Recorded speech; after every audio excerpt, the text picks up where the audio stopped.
फवाद चौधरी साहब असम्बली में press conference में शरीफ खानदान पे, जरदारी खानदान पे, सब पे कौन कौन से इल्जाम नहीं लगाते सर? वो इन्होंने कौन से आए ना सर, इमरान खान साहब के खिलाफ भी तो गया सर। वो तो सारे अपने लाते रहे सर। उन्होंने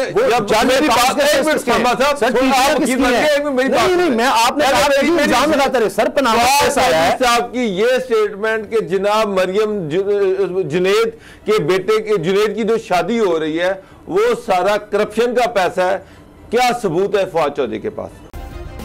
सब्सक्राइब करें और बेल दबाएं ताकि कोई खबर रह न जाए। तहरीके इंसाफ के पुराने रहनुमा जो तहरीके इंसाफ को छोड़ चुके हैं वो बड़ा दर्द सर बनते जा रहे हैं कप्तान इमरान खान साहब के लिए, तहरीके इंसाफ के लिए। जस्टिस रिटायर्ड वजीउद्दीन साहब ये शुरू में तहरीके इंसाफ में शामिल हुए और बड़े अहम रहनुमाओं में से थे। अब इनका कुछ अर्सा पहले एक इंटरव्यू जो हमारी कुलीग अमीर अब्बास साहब ने अपने शो में किया, उसमें इन्होंने इमरान खान साहब पर जस्टिस रिटायर्ड वजीउद्दीन साहब ने इल्ज़ाम लगाया कि जी पहले 30 लाख खर्चा था इनके घर का जो जहांगीर तरीन उठाते थे, फिर ये 50 लाख कर दिया गया।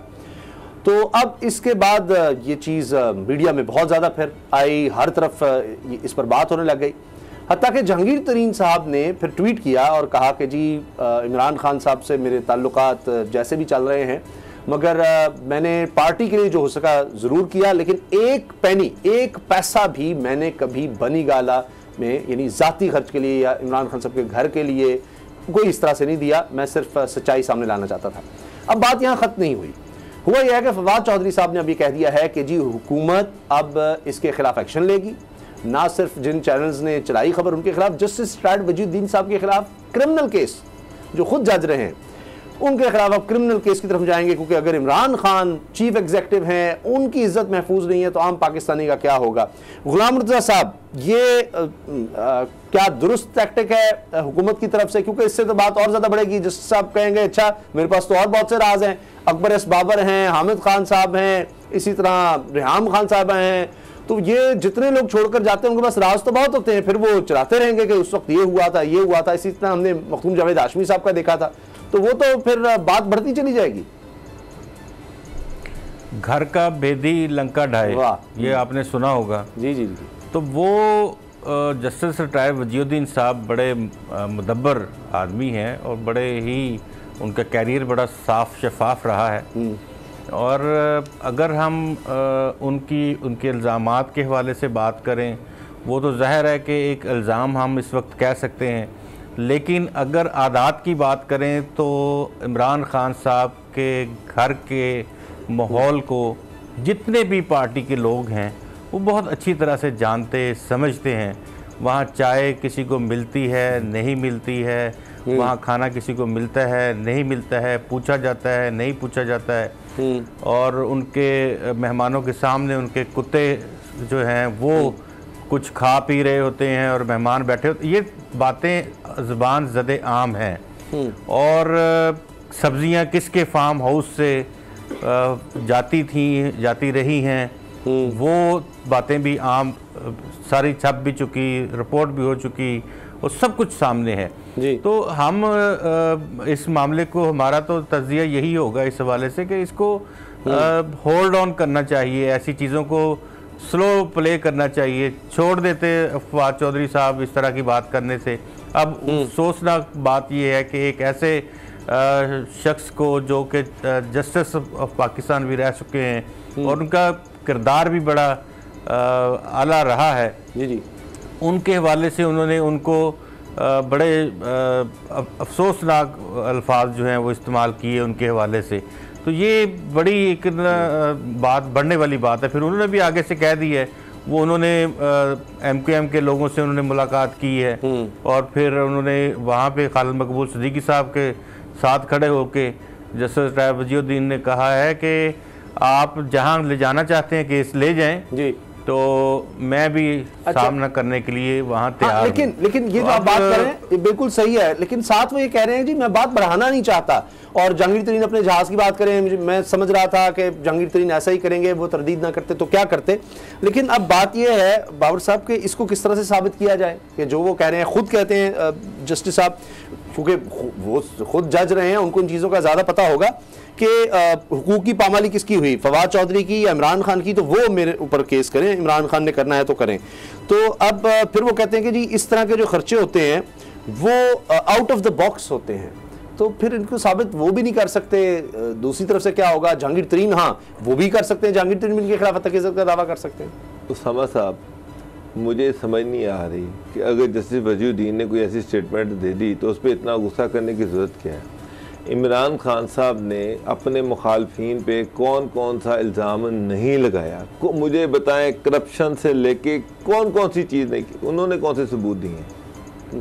फवाद चौधरी साहब असम्बली में, प्रेस कॉन्फ्रेंस में शरीफ खानदान पे, जरदारी खानदान पे, सब पे कौन कौन से इल्जाम नहीं लगाते सर। वो इन्होंने कौन से सबूत दिए ना सर। इमरान खान साहब के खिलाफ भी तो गया सर। सर वो तो सारे अपने रिकॉर्ड लाते रहे सर। उन्होंने मैं आपने इल्जाम लगाते रहे सर। साहब की ये स्टेटमेंट के जनाब मरियम जुनैद के बेटे के जुनैद की जो शादी हो रही है वो सारा करप्शन का पैसा है, क्या सबूत है फवाद चौधरी के पास? चले मुझे बताएं। सर वो जमानत पर है, उनके खिलाफ फैसला आ चुका है नैब का। इस वाले से वो कह रहे हैं कि जनाब इनका ये पैसा जो कहती थी मेरी लंदन तो क्या पाकिस्तान में कोई जायदाद नहीं है, वो अब अरबों रुपए की मालिक हैं, तो वो किस तरह बन गए, उस हवाले से वो कह रहे हैं। वो तो केस कोर्ट में चल रहा है ना, केस कोर्ट में चल रहा है जी। तो उसी की बुनियाद पर कहते हैं आपने सारा पैसा बनाया इस तरह है मनी लॉन्ड्रिंग से, और किस तरह आप अमीर हो गए, आज तक आप वो दे ही नहीं सके। कतरी खाता मरीम साहब के पास उसका कोई सर हमें पता है। मुझे एक बात बताएं, मुझे एक बात बताएं, जैसे वजीउद्दीन की आप बात कर रहे हैं, यहाँ पर तो सारी अपोजिशन पूछ रही है कि जनाब इमरान खान साहब आपके घर का खर्चा कहाँ से चलता है सर। ये इमरान खान साहब जो है उसका हवाई जहाज इस्तेमाल करते रहे, हाँ इसमें कौन सी ऐसी चीज है, ये भी सबको पता है कि जहांगीर तरीन जो है वो खर्चा चलाते रहे हैं वहाँ पर, प्राइम मिनिस्टर हाउस में घर का सर और बात है, पार्टी फंडिंग और चीज है। घर का कौन 30 लाख से 50 लाख सर इमरान खान साहब के घर का और सरकार, मुझे एक बात, किस दौर में इमरान खान के घर का खर्चा सर 30 लाख या 50 लाख रहा है, वो जिस दौर की बात कर उसको छोड़े, आज भी नहीं होगा। तो घर का मुंशी मैं हूँ ना आप, नहीं सर वो मुझे तो नजर जो आता है उसकी बात कर सकते हैं। एक उनका शाहाना जिंदगी तो है और उनका एक शाहाना स्टाइल तो है जिंदगी का, वो अखराजात कहीं ना से कहीं से तो उठते होंगे। इमरान खान के आप पैसे उठा के देख लें और उनके जो खर्चे हैं वो देख लें तो आपको पता चल जाएगा। तो इलेक्शन कमीशन में सारे उनके गोशवारे होंगे, अगर वो मैच नहीं करते, आमदन से जायद उनके असासे हैं तो केस बनाए। वो तो सुप्रीम कोर्ट में भी सारा मामला जा चुका है, उनका कहाँ से दौलत कमाई, किस तरह वो कमा रहे हैं, तो वो तो एक चीज सामने होती है। जो नहीं प्रूव कर सकता उसके खिलाफ केस होना चाहिए, बिल्कुल होना चाहिए। इमरान खान के खिलाफ तो सबसे पहले होना चाहिए। लेकिन बात अब ये हो रही है कि इल्जाम कोई भी फिर लगाता रहेगा एक दूसरे पर। तो ये साहब ने लगा दिया मेरा, फिर पीटीआई ने किस बंदे को छोड़ा है, अपोजिशन के किस बंदे पे उन्होंने इल्जामात नहीं लगाए, मुझे सारी अपोजिशन जो है उनको पकड़ के बंद कर दिया इल्जामात लगा लगा कर। चले आपने कह दिया कि शरीफ खानदान को तो सजा हुई, ये तो सभी को करप्ट कहते हैं, इन्होंने तो ख्वाजा साहब पे भी पर्चे उसको तो सजा नहीं हुई, बाकियों पे जिन पे जो नैब की इंक्वायरी शुरू करवाई उनको तो सजा नहीं हुई, उनको उनके पे भी ये करप्शन के इल्जामात लगाते रहे हैं। तो फिर क्या वो सारे कोर्ट में चले जाए? फिर क्या प्राइम मिनिस्टर साहब उनके जिंदगी के हालात 30 साल पहले देखें और आज के देखें सर, जमीन आसमान का फर्क है। इमरान खान के आप 30 साल पहले देख लें, आज देख लें, उतना फर्क नहीं हमें नजर आता। शायद 19-20 का आप कह लेंगे, वो तो पहले भी सर एचएसएल में पढ़ रहा है, बाहर जा रहा है, क्रिकेट खेल रहा है, पैसा कमा रहा है। आपकी मोहब्बत बहुत आपने 70s में 70s एक मिनट आपकी 70s का कंपैरिजन कर ले, आप इमरान खान साहब का भी कर ले, मैं किसी का स्पोक्समैन नहीं हूँ, शरीफ खानदान का भी कर ले। 70s में किसकी इंडस्ट्रीज थी और खान साहब क्या करते थे पता कर, तब भी उस वक्त नए नए आए होंगे। आप ये बताएं मुझे। जी जी वैसे मैं आपको अवार्ड मिलना चाहिए, लाजवाल मोहब्बत का सबूत देते हैं आप इमरान खान साहब से। सर क्या अब मैं तो आपसे फैक्ट्स पर बात कर रहा हूं, ये तो आप मुझे बताएं सर कौन से नहीं बात नहीं कर रहे आप सर, बिल्कुल होना चाहिए लाजवाल मोहब्बत का सबूत दे रहे हैं। मैं कहता हूं एक दिन ही होना चाहिए फिर वज़ीर आज़म उनको आप लेकर जाएं सर, कहीं ऐसा ना हो लगा दिया, कहीं ऐसा ना हो इतनी मोहब्बत के बाद किसी नई किताब आने वाली में आपका भी चैप्टर लिखा जाए। सब्सक्राइब करें और बेल दबाएं ताकि कोई खबर रह न जाए।